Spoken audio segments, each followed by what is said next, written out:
राह संघर्ष की जो चलता है वही संसार को बदलता है। जिसने रातों से है जंग जीती, सुबह सूरज बनकर वही चमकता है। नमस्ते दोस्तों, आई होप आप सभी पहले से तैयार होंगे।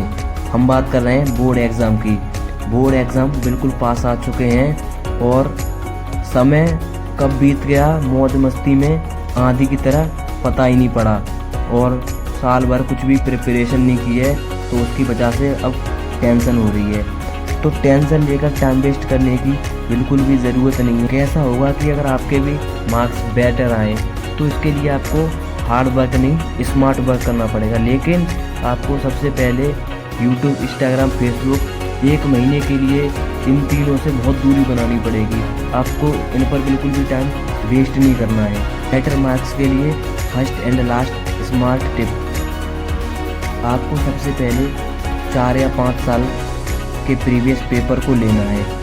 उन सभी में से सबसे पहले आपको ये एनालिसिस करना है कि सभी पेपर्स में कौन कौन से ऐसे क्वेश्चन हैं जो सभी पेपर्स में कॉमन है, वो आपको लिख लेने हैं। और फिर उसके बाद जो 2-3 में कॉमन मिले वो भी लिख लेने हैं। और उसके बाद जो लॉन्ग क्वेश्चन होते हैं वो सभी प्रीवियस पेपर से ये देखने हैं कि सभी के लॉन्ग क्वेश्चन कौन कौन से, वो सभी आपको लिख लेने हैं। जिससे कि आपको ये अच्छे से एनालिसिस हो जाएगा कि कौन कौन से चैप्टर इम्पोर्टेंट होते हैं और कौन कौन से इम्पोर्टेंट चैप्टर से अधिकतर क्वेश्चन आते हैं।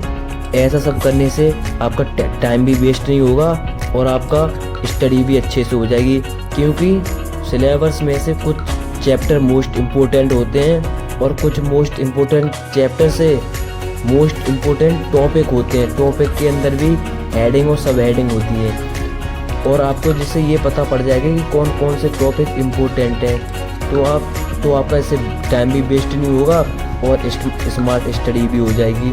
फिर चैप्टर से स्मार्ट टॉपिक एनालिसिस करने के बाद आपको उन सभी को अच्छे से पढ़ना है।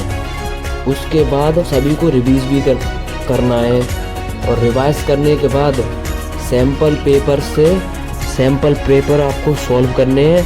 और उससे ये देखने हैं कि जो हमारे इम्पोर्टेंट टॉपिक हैं उनमें से कौन कौन से क्वेश्चन अधिकतर आ रहे हैं, क्योंकि जो आपके इम्पोर्टेंट टॉपिक होंगे ना 90% पेपर उन्हीं से बनता है। क्योंकि जो बुक का पूरा सिलेबस होता है 30 से 40% ऐसा इम्पोर्टेंट पार्ट होता है जिससे एग्ज़ाम 90% एग्ज़ाम आता है, उसी से आता है।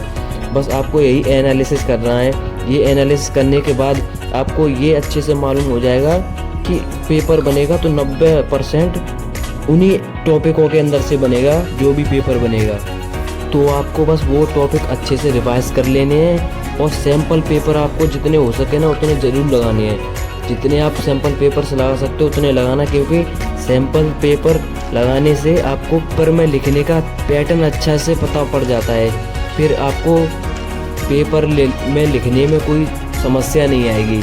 सैम्पल पेपर्स लगाने से ये अच्छे से एनालिसिस हो जाता है कि किस टाइप के क्वेश्चन कैसे लिखने होते हैं और किस टाइप के क्वेश्चन कहाँ आते हैं और किसे कब अटेम्प्ट करना है। बस आपको ये देखने हैं कि इम्पोर्टेंट टॉपिक हैं, आपको बस वही पढ़ने हैं। ये नहीं कि आज ये देख लिया इस टॉपिक का और दूसरे दिन किसी और सॉल्व पेपर में देख लिया कि अरे इसमें तो ये दूसरा क्वेश्चन है तो वो देख लेंगे। ऐसा कुछ भी नहीं करना है। जो आपने अपने इम्पोर्टेंट टॉपिक देखे हैं केवल आपको पेपर टाइम तक उन्हें ही रिवाइज करना है। आप उन्हें अच्छे से रिवाइज कर लेंगे तो आपके 80% प्लस मार्क्स आने हैं।